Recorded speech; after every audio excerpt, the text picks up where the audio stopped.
예레미야 애가 3장 19절에서 33절까지. 오늘은 2장부터 3장까지 보시면 되는데 2장 20절에서 3장 66절까지 3장 전체까지 보시면 되고요.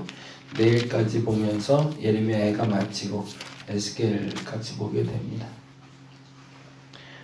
어제 말씀드린 대로 예레미야 애가는 예레미야의 본질, 예레미야의 마음에 대해서 증언해주는 글입니다. 3장 19절부터 33절까지 예레미야의 마음 한번 느껴보시기 바랍니다. 내 고초와 재난 곧 쑥과 담즙을 기억하소서. 내 마음이 그것을 기억하고 내가 낙심이 되오나 이것을 내가 내 마음에 담아두었더니 그것이 오히려 나의 소망이 되었사오면 여호와의 인자와 긍휼이 무궁하심으로 우리가 진멸되지 아니함이니이다. 이것들이 아침마다 새로우니 주의 성실히 하심이 크시도소이다. 내 심령에 이르기를 여호와는 나의 기업이시니 그러므로 내가 그를 바라리라 하도다. 기다리는 자들에게나 구하는 영혼들에게 여호와는 선하시도다. 사람이 여호와의 구원을 바라고 잠잠히 기다리기 좋도다. 사람은 젊었을 때에 멍에를 매는 것이 좋으니 혼자 앉아서 잠잠할 것은 주께서 그것을 그에게 메우셨음이라. 그대의 입을 땅의 티끌에 댈지어다. 혹시 소망이 있을지로다. 자기를 치는 자에게 뺨을 돌려대며 지옥을 배부릴지어다. 이는 주께서 영원하도록 버리지 아니하실 것임이며 그가 비록 근심하게 하시나 그의 풍부한 인자하심에 따라 긍휼히 여기실 것임이라. 주께서 인생으로 고생하게 하시며 근심하게 하심은 본심이 아니시로다. 아멘. 예레미야의 마음을 느낄 수 있는 게 1장부터 5장까지 적혀있는 예레미야 애가 말씀이에요. 그래서 예레미야 애가를 보실 땐 예레미야의 마음을 내가 느끼게 하옵소서라는 마음으로 읽으셨으면 좋겠습니다. 어떻게 하다 보니까 요즘에 다 목사님들 요즘 뭐 SNS나 이럴 때 보니까 다 예레미야예요. 왜 예레미야인지 모르겠는데 온통 예레미야만 보고 있네. 그러니까 아마 요 시즌이 지금 예레미야를 봐야 될 때인가 봐요. 그래서 이 마음을 우리가 알아야 될 것 같은데 이 마음을 여러분 진짜로 느낄 수 있기를 간절히 바랍니다. 어저께는 제가 서울을 조금 다녀왔어요. 한 오전 10시부터 시작해서 5시까지 한 11,000보 정도를 걸었더니까 한 7, 8km 걸었던 것 같은데 서울 지역에 답사를 좀 다녀왔어요. 제가 한국교회사를 전공했는데요. 서울 지역에 이제 옛날 유적처럼 남아있는 것들 보고 왔는데 어제는 주제가 뭐였냐면 1987년이었어요. 1987년이면 우리나라에 무슨 일이 있었던 때죠? 이제 민주화운동 일어나고 그때 당시에 이제 이제 나라가 한번 바뀔 때잖아요. 이제 거기에 이제 관련된 곳들 그래서 100주년 기념관 기독교 회관에서 시작을 해서 이렇게 좀 걸어보면서 남아있는 흔적들 봤는데 마지막에 갔던 것이 남영동 대공문실이라는 곳 가봤어요. 거기가 열려 있더라고요. 509호가 그 박종철 씨가 물건원에서 탁자를 탁 하고 쳤더니 억 하고 죽었다고 나왔던 그 자리가 아직도 보존이 돼 있더라고요. 근데 와 깜짝 놀랐어요. 그게 첫 번째 놀란 건 그 건물을 지은 사람이 김수근이라는 분이라는 것 때문에 놀랐고요. 두 번째는 그 건축법 때문에 놀랐는데 그 김수근이라는 분이 우리가 잘 아는 88 올림픽 그 잠실의 메인 스타디움 지으신 분이시래요. 그러니까 우리나라 한국 건축사에는 아버지격, 근대 건축의 아버지격인 분인데 그분이 그 건물을 지었다고 그러더라고요. 근데 봤는데 1층, 2층, 3층, 4층은 일반 창문인데 우리 같은 그런 창문인데 5층만 이렇게 뭐라고 그럴까 아주 얇은 창으로 이렇게 돼 있더라고요. 그 이유가 거기가 고문실로 이미 만들어진 걸로 16개의 방이 있대요. 근데 1987년 박종철 씨 죽을 그때 당시만 해도 사실은 방이 없어서 못 들어갈 정도로 사람이 많았대요. 근데 그 이유가 무슨 거 아세요? 공무원들이 혈안이 됐대요. 한 명이라도 더 잡아 넣으려고. 그러면은 보통 경찰들은 2계급 특진을 시켜줬다네요. 그냥 누구라도 잡아와야 되는 거예요. 하루에 하나씩 누구라도 잡아와서 거기다 넣어놔야 하루가 돌아가는 그런 시스템으로 진행이 됐답니다. 그러니까 얼마나 비참한 역사예요. 근데 그렇게 만든 이유가, 김수근 씨가 그렇게 제작을 했던 이유가 투신 자살을 못하기 위해서라고 그러네요. 투신 자살을 못하게 하기 위해서 창문을 얇게 만들었대. 그러니까 환기만 될 정도, 딱 환기만 될 정도로 그렇게 만들어 놨고, 그리고 가봤더니 고문실 안에가 진짜 물고문을 할 수 있는 욕조를 만들어 놨더라고요. 욕조가 사람이 들어가서 씻는 욕조가 아니에요. 딱 저 서 있는 요만하더라고요. 딱 요만한 욕조가 있고, 그 욕조에 정말 사람이 웅크리고 앉으면 딱 맞을 만한, 그러니까는 사람 씻으라는 곳이 아닌 거죠. 근데 각 방마다 그걸 만들어 놨고, 더 무서운 건 각 방마다 방음 시설이 돼 있고요. 그리고 재밌는 건 문이 서로 맞물려서 열리게 돼 있더라고요. 이게 문이 한쪽 방향으로, 보통 이제 모텔이나 뭐 이렇게 호텔 가면 이렇게 한쪽 방향으로 쫙 열리잖아요. 근데 여기는 서로 마주보고 열리게 돼 있더라고요. 그 이유가 누가 잡혀왔는지 모르게. 그래서 서로 이렇게 나갈 수 있더라고요. 근데 김수근 씨가 그거를 만들 때 어떤 마음으로 만들었는지 모르지만 그때 당시에는 그게 옳은 줄 알고 살았다는 거죠. 그리고 그렇게 살아온 사람들이, 그리고 그렇게 잡혀온 사람들이 얼마나 많은 사람인지 모르고, 가장 마음 아프게 느꼈던 게 뭐냐면, 그 중앙 출입구는 경찰들하고 그때 당시에 이제 출입하는 사람들만 내고 잡혀온 사람들은 뒤쪽 문으로 들어왔대요. 그래서 저희도 뒤쪽 문으로 들어가 봤거든요. 뒤쪽에 갔더니 뒤쪽에 큰 철조망이 쳐 있고, 그 큰 담이 있고, 쪽문이 하나 있더라고요. 그리고 쪽문으로 철계단이 있는데, 철계단이 이렇게 나선형으로 이렇게 돼 있어요. 근데 거기를 한번 이제 뭐라고 그러세요? 체험을 한다고 올라가는데, 그 공포가 만만치 않더라고요. 이게 철문이 철컹 열리고, 그 다음에 눈을 가리고, 이게 보통 이제 김근태 씨도 그렇게 잡혀갔다고 그러더라고요. 복면 씌우고, 박정철 씨도 그렇고 씌우고, 그리고 이제 양쪽에 끌고 이러고 올라가는데, 철계단 나선으로 5층을 올라가는 게 철컥철컥 이 소리 들으면서 올라가서 문으로 들어가서 고문을 당하고 그랬던 거죠. 한 시대에 그렇게 아팠던 역사인데, 그 역사가 감사하게도 남아서 우리에게 하지 말아야 될 역사가 됐더라고요. 그리고 이제는 오히려 그 역사를 바라보면서 우리가 바르게 살아가야 될 어떤 지표를 삼고 있다는 것도 참 독특했어요. 그리고 또 하나 재미난 건, 일본에서 그 종교 시설 중에 천리교라는 게 있대요. 전 천리교라는 거 처음 들어봤는데 혹시 아시나요? 천리교라고 있대요. 천리교.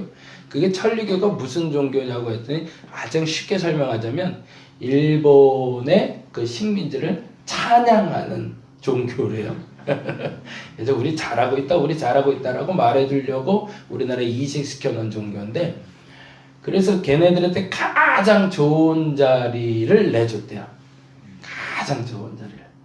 근데 해방되고 가장 좋은 그 자리가 종교부지였기 때문에 다 교회가 가져왔대요. 그것도 또 독특하더라고요. 그러니까 역사는 어떻게 돌아갈지 모르는 거죠. 오늘 본문 속에 예레미야가 사실은 그 얘기를 해요. 어느 때까지는 악이었지만 그 악이 어느 시점에 넘어서서 선으로 바뀔 때가 있다는 걸 본인이 알게 됐다는 얘기입니다. 한번 볼게요. 1절부터 보면, 1절부터 3절까지는 매질하시는 하나님을 상징하면서 본인의 고통을 이야기하고 있습니다. 1절부터 3장 1절에서 3절은, 그리고 4절에서 9절은 담, 그리고 사슬이라는 단어를 통해서 막혀있는 자기의 상태를 얘기하고 있고요. 10절에서 11절까지는 곰과 사자같이 자기를 괴롭히는 하나님을 표현하고 있고요. 다시요. 1절부터 3절은 매질하시는 하나님, 4절부터 9절은 담, 그리고 사슬. 이 상징을 여러분께 설명드리려고 지금 남영동 대공분실을 얘기를 했는데, 이게 상상을 해보는 것과 체험해보는 건 천지 차이더라고요. 지금 이거는 예레미야가 상징적으로 비유적으로 표현하고 있지만 진짜 그 몸의 체감 온도가 그랬다는 거예요. 체감 온도가 그 정도의 고통이 있었다. 그러니까 누군가가 나를 몹시도 계속 때리고 있는, 쉬지 않고 나를 때리는 그런 상태를 본인이 경험하고 있는 그 마음의 상태가 1절부터 3절은 그래서 매질당하는, 그리고 4절부터 9절은 담이, 그리고 10절부터 11절은 곰과 사자가, 그리고 12절부터 13절은 활을 당겨서, 이 말 무서워요. 12절 볼까요? 활을 당겨 나를 화살의 관역으로 삼으셨고 화살통의 화살들로 내 허리를 맞췄대요. 제일 큰 공포는 뭘까요? 화살로 맞추는 게 아니라 나를 맞추려고 쳐다보고 있는 거죠. 그 공포를 매일 느끼고 있는 거예요. 누군가 나를 괴롭히려고 나를 겨냥하고 있는 것을. 14절은 조롱거리가 되는 자신의 모습. 그리고 15절에서 16절까지는 신체적으로 얼마나 괴로운지에 대해서 표현하고 있다면 17절에서 18절은 그 모든 일로 말미암아 어디에 괴로움이 쌓였냐면 내 마음에 괴로움이 쌓였다. 그러니까 1절부터 16절까지는 육적인, 외적인 고통을 얘기했다면 17절과 18절은 내 마음속에 쌓여지는 고통에 대해서 이야기합니다. 고통은 그렇게 오는 것 같아요. 외적인 두려움이 내적인 두려움으로 쌓이고 그 내적인 두려움이 나를 절망으로 내몰게 되는 거죠. 아까 말씀드린 것처럼 1층에서 그냥 이렇게 바라볼 땐 몰랐는데 자 올라가 봅시다 그러면서 찰컥 하고서 올라가는데 그 소리가 주는 그 두려움과, 그리고 여기서 만약 눈을 가렸다면 이라는 그 전제가 들으니까 그 마음속의 그 두려움이 어떻게 주체를 못하겠더라고요. 한 3층 정도 올라오니까 여자분들은 막 이게 뭐라 그럴까요? 나도 모르게 이렇게 고함치게 되는 거예요. 막 이런 느낌? 그런 느낌으로 이렇게 올라가게 되더라고요. 고통이라는 게 그런 거잖아요. 외적으로는 느낄 때는 마음의 고통이 없을 것 같은데 그 외적인 고통이 마음의 고통으로 스며들어서 그 마음을 아주 그냥 짓눌러 버리니까 파괴시켜버리는 그 장면을 예레미야는 어떻게든, 정말로 이건 좋게 포장하려고 하는 게 아니라 있는 그대로 최대한 자기의 고통을 직설적으로 표현하기 위한 표현이 바로 3장 1절에서 17절까지였던 겁니다. 그런데 그 고통이 어디까지 들어왔냐면 마음 깊은 곳에. 그래서 19절에 다음과 같이 표현합니다. 이게 그러니까 그때 당시에는 가장 익숙한 표현이었던 거죠. 19절 읽어봅니다. 내 고초와 재난 곧 쑥과 담즙을 기억하라. 그러니까 이때 당시에 그 고초와 고난을 쑥과 담즙이라는 단어를 쓰면 이스라엘 사람들은 그렇게 힘들어? 라고 느낄 정도의 고통을 내가 느끼고 있었다는 거예요. 근데 그 다음이 중요하죠. 그 다음이. 근데 이상한 건 20절부터입니다. 거기다가 그렇게 되면 기도. 근데 이상한 건 그 외적으로 그렇게 고통스럽고, 그래서 그 외적인 고통이 내 마음을 짓눌러서 주체 못할 만큼 막 어떻게 말할 수 없는 그런 고통이 됐는데, 그때 내 안에 기도가 터져 나오더라는 거죠. 내 안에. 그 낙심과 좌절 가운데. 그래서 20절부터 이렇게 되어 있습니다. 내 마음이 그것을 기억하고, 그것이 뭘까요? 네, 지금까지 말씀드린 1절부터 16절까지 외적인 고통과 17절과 18절에 있는 내적인 고통, 그 모든 고통을 누가 담아뒀대요? 내 마음이 그것을 기억했대. 내 마음을 그것을 기억하고 내 마음이 낙심이 되오나 내 마음이 그것을 기억하면 낙심이 됐었는데 그 낙심을 어디에 했대요? 21절에 이것을 내가 내 마음에 담아두었더니. 이 표현이 기도했다라는 표현입니다. 내가 내 마음에 그것을 기억하고 있으면, 이건 이성적으로 판단만 하고 있으면 내게는 끊임없는 고통이지만, 이성적으로 판단하고 해결하려고 했을 때는 해결되지 않았던 그 문제를 내 마음에 담아서 하나님께 드렸더니 이렇게 됐대요. 21절 읽어봅니다. 다시 한번 읽겠습니다. 시작. 이것을 내가 내 마음에 담아뒀더니. 난 아무것도 하지 않고 하나님께 올려드렸더니 어떤 일이 벌어졌대요? 그것이 오히려 나의 소망이 되었대요. 와, 이게 기가 막히게 이상해요. 자꾸 그 육적인 고통이 찾아올 때, 마음의 고통이 찾아올 때 너무너무 힘들어, 너무너무 힘들어 라고 얘기하면서 마음이 기억할 땐 고통스러웠는데, 이 단어가 너무너무 힘들어가 아니라 하나님 너무 힘들어요 라고 바뀌는 순간 소망이 되더라는 거예요. 하나님 너무 힘들어. 하나님 너무 힘들어요. 다른 건 단어 하나인데 너무 힘들어, 너무 고통스러워, 너무 아파, 너무 아파. 그럴 땐 내 마음이 계속 기억해서 그것을 나를 짓눌렀는데 그 어느 순간 그 단어에 두 마디만 더 붙었는데 하나님 너무 힘들어요로 단어만 바뀌었는데도 내 마음속에 어떤 일이 벌어졌다? 그것이 소망이 되더라는 겁니다. 이상하죠? 상황은 바뀌지 않았고 환경도 바뀌지 않았고 내 마음 상태도 바뀌지 않았는데 이상하게도 그 마음 상태를 그대로 담아서 하나님께 올려드렸더니 어라? 이것조차도 소망이 되더라는. 그게 예레미야의 믿음의 고백입니다. 근데 더 놀라운 사실은 그 다음 절인데요. 이렇게 되어 있습니다. 22절 23절에 여호와의 인자와 긍휼이 무궁하심으로 우리가 잘 진멸되지 아니함이니이다. 23절 이것들이 아침마다 새로운. 이것들이 뭘까요? 그 낙심하고 좌절하고 고통스러웠던 것들이 소망이 되는 것이 아침마다 새롭더래요. 그 낙심과 좌절로 어젯밤에 잠이 들었는데 그러나 일어나 보면 이렇게 표현되니까 아침마다 낙심과 좌절을 마음에 담아두고 기도하였더니 아침마다 소망이 되었더라 라고 바뀐 거죠. 23절 다시 읽어볼게요. 이것들이 아침마다 새로우니 주의 성실하심이 크도소이다. 이게 이제 시편에서 우리가 많이 읽었던 정말 재미난 건 그 밤에 누가 일하시더라는 거죠. 하나님이 일하시더라는 거예요. 나는 너무 힘들어서 밤에 좌절하고 낙심해서 쓰러져서 잠이 들었는데 아침에 일어나 보니 아침에 하나님이 나를 위해서 일하셨더라는 겁니다. 그래서 그 성실하심이 도대체 언제 일하셨는지 모르겠지만 그 성실하심으로 내가 오늘 소망을 담게 되었다는 거예요. 뭐가 달라진 거다? 아우 힘들어, 아우 힘들어 라는 말이 하나님 힘들어요.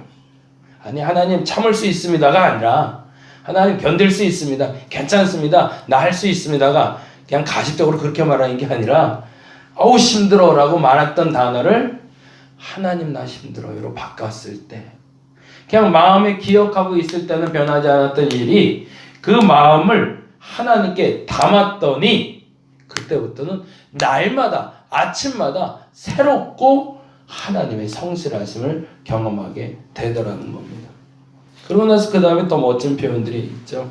그러니 24절에 이렇게 되어 있죠. 내 심령에 이르기를 여호와는 나의 기업이시니 그러므로 내가 그를 바라리라 하는다. 그리고 25절에 제가 너무 좋아하는 말인데 그 말은 좀 줄을 쳐놓고 꼭 기도했어요. 두 가지 줄 쳐놓고 기도할 건데 첫째 25절 같이 읽어봅니다. 25절 26절 기다리는 자들에게나 구하는 영혼들에게 여호와는 어떻다고요? 선하시다. 아멘. 이건 제 믿음의 고백이고 신앙의 고백입니다. 여러분의 신앙의 고백이 되시기 바랍니다. 기다리는 자에겐 반드시 하나님은 선하십니다. 기다리지 않기 때문에 하나님이 선하지 못하다고 표현하는 겁니다. 기다리는 자에겐 반드시 여호와는 선하십니다. 믿고 구하는 자에게. 그래서 26절에 이렇게 얘기하는 거죠. 사람이 여호와의 구원을 바라고 잠잠히. 그러니까 잠깐 멈춰서 그 마음을 담아서 조금만 더 기다림이 뭐한대요? 좋대요.